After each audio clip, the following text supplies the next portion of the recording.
Hi guys, in today's video I'm going to show you how you can set up Kick Chat on Streamlabs. So first step you need to do is to search Kick and you simply need to log in into your Kick account.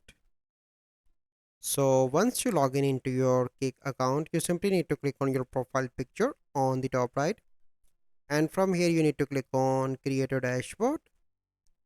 And once you are in your Creator Dashboard, so let me decline this.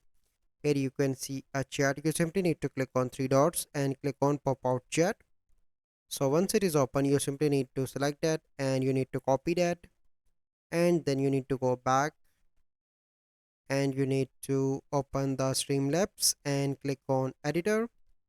Click on layout editor here, and here you can see different options. You simply need to click on websites and add here on the top, for example, and add the code here and click on save changes. And once you done that, it will be shown on to your stream screen. So it will take few seconds. After that, it will be pop up here on the top that you can see whenever you are streaming on to the Streamlabs. So this is the process that you need to follow.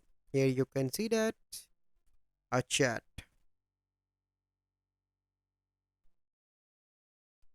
So I hope you find this video helpful. If you find this video helpful, must like this video. Subscribe to our YouTube channel for future videos. We'll see you in the next video. Thank you. Have a good day.